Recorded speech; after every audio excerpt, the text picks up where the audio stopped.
ये देखिए कि क्या आवास योजना में, मेरे पास ऐसे कई फिगर्स हैं, जो पीएम आवास योजना है, आयुष्मान योजना है, इसमें मुसलमानों को भी लाभ मिल रहा है। इसमें कोई ये तो देखा नहीं जा रहा कि हिंदू कौन है और मुसलमान कौन है।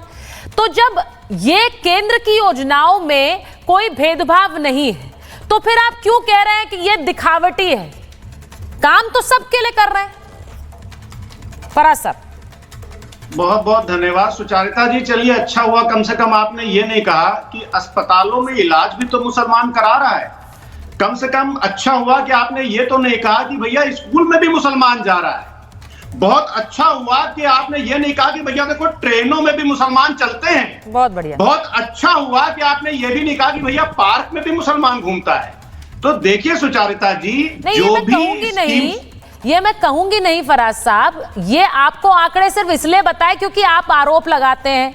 अब इन आंकड़ों पर बात कर लेते हैं, उनसे सवाल उनका, आपसे सवाल आपका। हाँ सुचारिता जी सुनिए, अब देखिए यहाँ पर दो तीन बातें हुई। मेरे प्यारे भाई शहजाद भाई ने अभी कुछ मुस्लिम बच्चों के ड्रॉप आउट की बात की।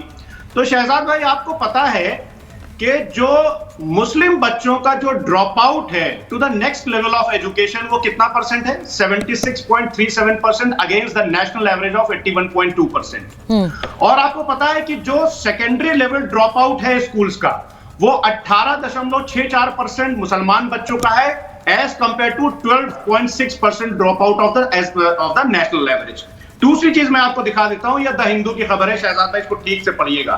The share of Muslims among students enrolled in higher education in 2021-2022 in 5 years, it is the highest. 2 lakh, लगभग 2 लाख कम बच्चे जो हैं वो हायर एजुकेशन के लिए गए हैं।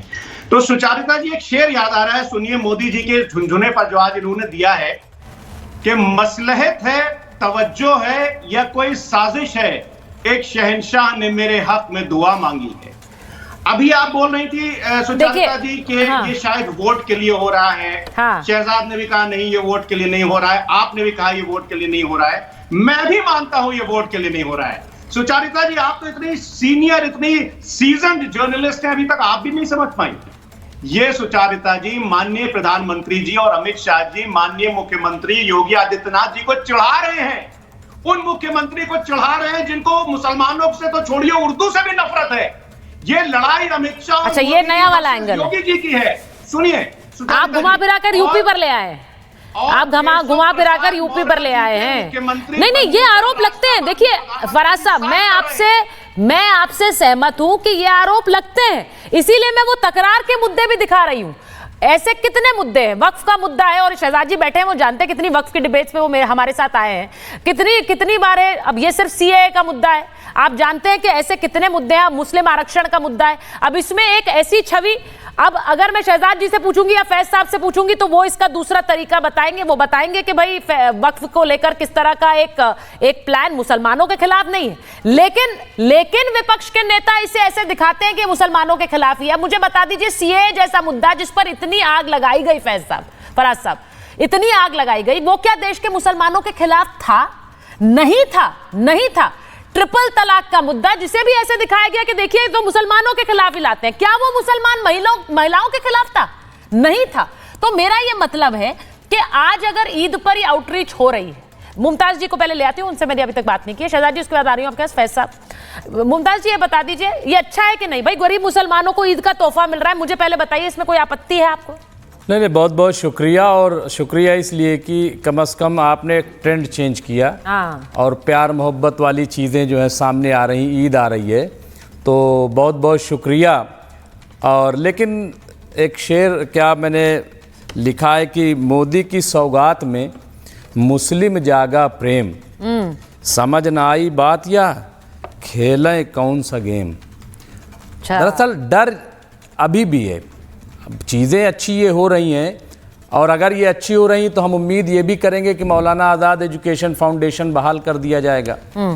हम उम्मीद ये करेंगे कि सच्चर कमेटी की जो सिफारिशात हैं वो सब लागू कर दी जाएंगी।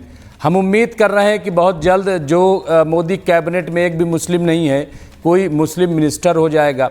हम उम्मीद ये कर रहे हैं कि जो लव जिहाद और थूक जिहाद और न जाने कौन कौन सा जिहाद मुसलमानों पर थोपा जा रहा है, उस पर अब ब्रेक लग जाएगी। तो ये बहुत अच्छी शुरुआत है। मैं समझता हूं कि इसका तो स्वागत करना चाहिए और हम इसका स्वागत कर रहे हैं और ये तमाम इस उम्मीद के साथ। हाँ, आप ये कह रहे हैं। अब शहजाद जी, मैं एक सवाल आपसे पूछूंगी, एक सवाल इसलिए पूछूंगी क्योंकि फराज साहब ने भी वो सवाल उठाया, मुमताज जी ने भी सवाल उठाया।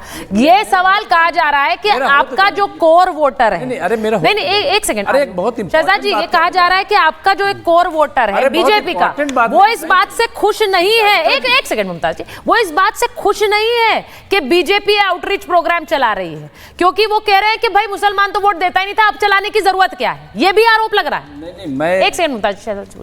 हाँ, चलिए, आप ही के इस तर्क को पहले मैं आंसर कर देता हूं। यदि ये तर्क है कि हमारा कोर वोटर इससे किसी भी तरीके से अपसेट है या इसको पसंद नहीं है और फिर भी हम कर रहे हैं, इसका मतलब ये है कि हम सरकारें तो बहुमत से बनाते हैं परंतु देश सर्वमत से चलाते हैं। तो देश चलाने के लिए, सर्वमत हासिल करने के लिए हम लोग लालायित है।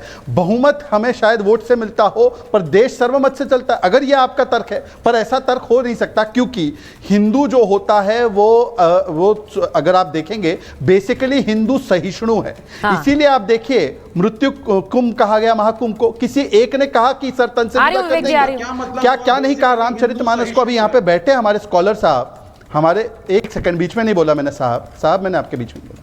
हमारे यहाँ पर बहुत सारे स्कॉलर बैठे, मुमताज भाई मेरे बड़े भाई और मेरे बहुत ही अजीज बैठे हैं, उनसे पूछिए ना, अगर कोई धार्मिक और किताब के बारे में एक शब्द बोल दे तो ये सर तन से जुदा वाली पूरी गैंग सड़कों पर तलवार लेकर निकलती है। एक हिंदू आपको दिखा क्या गालियां नहीं बका समाजवादी पार्टी के और आरजेडी के नेताओं ने। अब दूसरी बात पे आ जाते हैं। अभी इन्होंने कहा कि खेले कौन सा गेम, दे दो इनको एजुकेशन, दे दो इनको सोशल वेलफेयर, रहेंगे सेम टू सेम, ये सेम टू सेम ही रहेंगे। मैं इनसे पूछना चाहता हूं, लव जिहाद कौन लेकर आया सुचारिता जी? क्रिश्चियन चर्च की पहले आरोप लगी थी इस लव जिहाद के बारे में, फिर कांग्रेस के मुख्यमंत्री ओमन चांडी ने लव जिहाद का आरोप लगाया, फिर लेफ्ट की सरकार ने लव जिहाद का आरोप लगाया और कहा कि ये हमारे बेटियों के, क्रिश्चियन बेटियों के खिलाफ हो रहा है। क्या ये आरोप बीजेपी लेकर आई?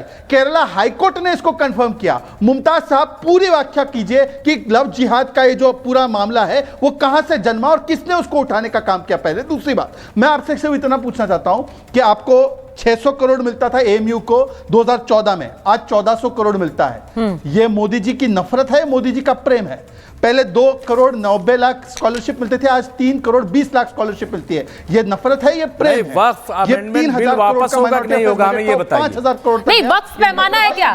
वक्फ मुसलमानों से मोहब्बत का पैमाना है। नहीं, वक्फ मुसलमानों से मोहब्बत का पैमाना है। मैं यही बोलना चाह रहा था कि खिलौने दे के बहलाया गया हूँ, ये खिलौना है, ईदी गिफ्ट में मत उलझाइए। अच्छा, हमारे सामने सबसे बड़ा मसला जो है वक्फ अमेंडमेंट बिल का वापस होगा नहीं होगा। ये बड़ी बात कह रहे हैं, वो कह रहे हैं बहुत बड़ी रैली होने जा रही है। इसको लेकर के मुस्लिम, तो इसीलिए ये लॉलीपॉप दी आपको। नीतीश कुमार की जो अभी इफ्तार पार्टी थी उसकी मुखालफत की तमाम तंजीमों ने, और चंद्रबाबू नायडू वो नाराज चल रहे हैं। हमें ये बताइए कि वक्फ अमेंडमेंट बिल आप वापस लेंगे कि नहीं लेंगे? अच्छा, वक्फ पर बात आ गई है। इसी पे आ रहा हूं।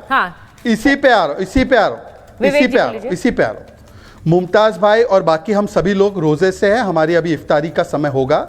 मुमताज भाई को पता है कि रमजान में कोई मुसलमान जो है कभी झूठ बोलता नहीं है, वैसे भी नहीं बोलना चाहिए पर कभी नहीं बोलता। मुमताज भाई खुद इनकलाब में जब महान सहाफी के रूप में काम करते थे, इन्होंने वक्फ के संशोधन पर आर्टिकल लिखे हैं और इन्हीं के संशोधन पर काम हो रहा है।